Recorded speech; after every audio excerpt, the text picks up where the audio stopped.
ሰላም ጤና ይስጥልኝ የተከበራችሁ የኮከብ ስፖርት ቤተሰቦቻችን እንዴት ናችሁ? ዛሬ የእንግሊዝ ፕሪሚየር ሊግ ጨዋታዎች ተደርገዋል። የተለያዩ ጨዋታዎች የአርሰናልን ጨዋታ ትኩረት አድርገን አንዳንድ ነገሮች ለማንሳት እንሞክራለን።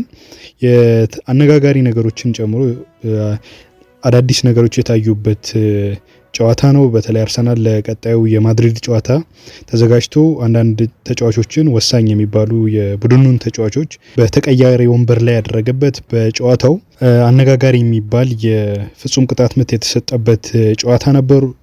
እሱን ተከትሎ አንዳንድ አስተያየቶችን እናነሳለን። ከጉዳዩ ጋር የተያያዙ ደግሞ ታክቲካል ጉዳዮችንም የምናነሳ ይሆናል። አብራችሁን እንድትቆዩ እንጋብዛለን። በዛሬው የአርሰናልና ኤቨርተን ጨዋታ አንድ እኩል ነው የተጠናቀቀው ጨዋታው። ሊያንድሮ ትሮሳር ነበር አርሰናልን ቀዳሚ ያደረገች ግብ በመጀመሪያው አጋማሽ ያስቆጠረው።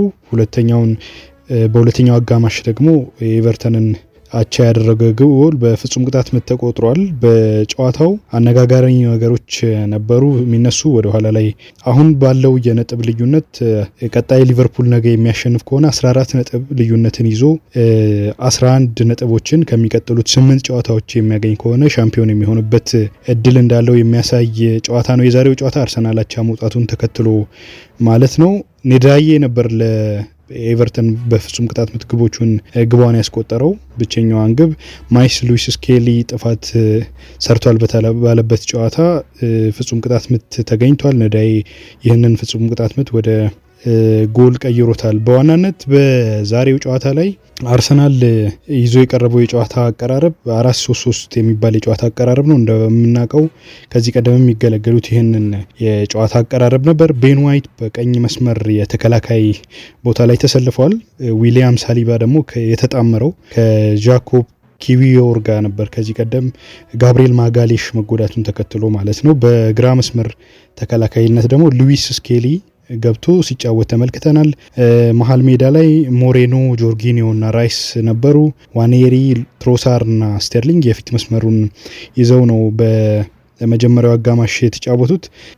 ሚካኤል አርቴታ ለዚህ ጨዋታ ያደረጉትን ዝግጅት ስናይ 5 ተጫዋቾችን በተቀያሪ ወንበር ላይ አስቀምጠው ነው የጀመሩት። ያው የሚጠበቅ ነው። በአውሮፓ ቻምፒዮንስ ሊግ ማክሰኞ ዕለት ሪያል ማድሪድን ይገጥማሉ። በዚህ ጨዋታ ላይ የሚገለገሉባቸውን ተጫዋቾች ወሳኝ የሚባሉ ተጫዋቾች በተቀያሪ ወንበር ላይ አስቀምጠዋል። ቶማስ ፓርቴይ፣ ማርቲን ኦዴጋርድ፣ ጋብሪኤል ማርቲኔሊ እና ቡካዮ ሳካን ጨምሮ የተቀያሪ ወንበር ላይ ቁጭ ብለዋል። እንደሚታወቀው ቡካዮ ሳካ ባለፈው በተቀያሪ ወንበር ላይ ተቀምጦ ነበር። ከፉልሃም ጋር ባደረጉት ጨዋታም ተቀይሮ ገብቶ ግብ ማስቆጠር ችሏል። ጋብሪኤል ማጋሌሽን እስከ ሲዝኑ መጨረሻ ድረስ እንዳጡት ይታወቃል። ቤን ዋይት ነበር እሱን ተክቶ በዛሬው ዕለት የገባው። ያው ዩሪያን ቲምበርም ከጉዳት እንዳገገመ ትላንት ተነግሮ ነበር። ነገር ግን በዛሬው ጨዋታ ላይ በተቀያሪ ወንበር ላይ እንዲቀመጥ ተደርጓል። የሚጠበቅ ነው። ምክንያቱም ከጉዳት የተመለሰ ተጫዋች ወደ ጨዋታ እንዲገባ አይጠበቅም። የአንድ ትልቅ ጨዋታ የሚጠብቀው አሰልጣኝ ይህንን ማድረጉ የማይገርም ነው። ስለ ጨዋታው ስናነሳ 34ኛው ደቂቃ ላይ ነበር ግብ ያስቆጠረው አርሰናል በትሮሳር አማካኝነት ማለት ነው። ከዛ በኋላ ሉዊስ ስኬሊ በሰራው ጥፋት ከረፍት በኋላ ማለት ነው የፍጹም ቅጣት ምት እንዲገኝ ሆኗል። የመጀመሪያው አጋማሽ ላይ አርሰናል የተሻለ እንደነበር ነው መረጃዎች የሚያሳዩት። በተለይ ቁጥራዊ መረጃዎችን ከተመለከትን አርሰናል በሙሉ የጨዋታ እንቅስቃሴው የተሻለ የሚባል እንቅስቃሴን አድርጓል። በሙሉ ጨዋታው አርሰናል 14 የግብ ሙከራዎችን አድርጓል። ከነዚህ ውስጥ ደግሞ በዋናነት ኢላማቸውን የጠበቁ የግብ ሙከራዎች 5 ናቸው። ኤቨርተን ኢላማቸውን የጠበቁ ኳሶችን ያደረገው 2 ነው። ከዚህ ውስጥ አንዱን ወደ ግብ መቀየር ችሏል። በአንጻሩ ያደረገው ሙከራ 5 ነው። ኤቨርተን የኳስ ቁጥጥርን በተመለከተ መረጃዎችን ስናነሳ አርሰናል የ70% የኳስ ቁጥጥር ድርሻ ነበረው በዚህ ጨዋታ ላይ። በተለይ በመጀመሪያው አጋማሽ የነበረው የጨዋታ እንቅስቃሴ መልካም የሚባል ነበር። ነገር ግን ያው የግብ እድሎችን በመፍጠር ረገድ ድክመት ታይቶበት ተስተውሏል በዛሬው ጨዋታ ላይ። ኤቨርተን በበኩሉ 29 በመቶ የኳስ ቁጥጥር ድርሻ ነበረው። 125 የተሳኩ ቅብብሎችን ማድረግ ችለዋል ኤቨርተኖች። አርሰናል በበኩሉ 389 የተሳኩ የኳስ ቅብብሎችን ማድረግ ችለዋል። ረጃጅም ኳሶች ላይም ኤቨርተን የተሻለ ነበር። ቁጥራዊ መረጃዎችን ከተመለከትን ይህንን ያሳያሉ።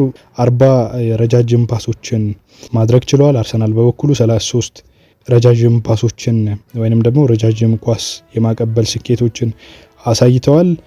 በዚህ ጨዋታ ላይ በመጀመሪያው አጋማሽ አርሰናል የተሻለ ነበር ማለት ይቻላል።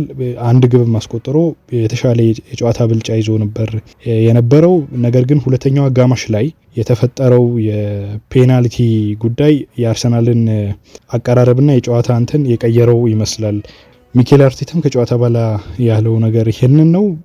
ከእረፍት ሲመለሱ ሉዊስ ስኬሊ በሰራው ጥፋት ፔናልቲ አግኝቶ ነበር ኤቨርተን። የፍጹም ቅጣት ምቱን በተመለከተ አነጋጋሪ ነበር ማለት ይቻላል።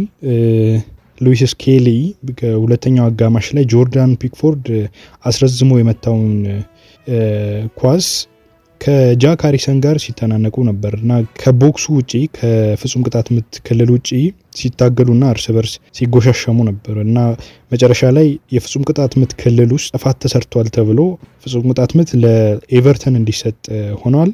ዳይ የፍጹም ቅጣት ምቱን ወደ ግብ ቀይሮ አቻ ማድረግ ችሏል። ነገር ግን በቫር ታይቶ ነው እንደሚታወቀው ውሳኔው የተሰጠው።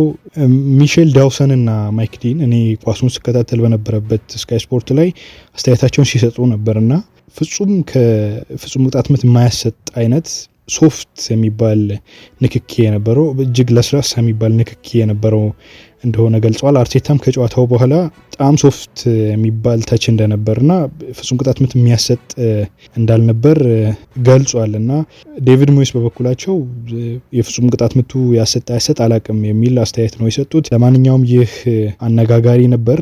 የማይገባ ፍጹም ቅጣት ምት እንደተሰጠ ነው ብዙዎች እያነሱ ያሉት። በተለይ ፓውሰን እያነሳ ያለው በጣም ለስላሳ የሆነ ከፍጹም ቅጣት ምት ውጭ የነበራቸው እንቅስቃሴ ነበር። ነገር ግን ወደ ሳጥኑ ሲገቡ የተነካኩበትና ያ ንክኪ ፍጹም ቅጣት ምት የሚያሰጥ እንዳልነበር ነው የተገለጸው። ኤስፒኤን ላይ የነበሩት ተንታኞችም ይህንን ጉዳይ በስፋት ሲያነሱት ነበር። የአካላዊ ንክኪያቸው በጣም ለስላሳ የሚባል ነበር፣ ፍጹም ቅጣት ምት የሚያሰጥ እንዳልሆነ ነው ያነሱት። ምናልባት አርሰናልም የአርሰናሉ አሰልጣኝ ሚኬል አርቴታ ከጨዋታው በኋላ አስተያየቱን ሰጥቶ ነበር እና በጣም መበሳጨቱን ነው የገለጸው።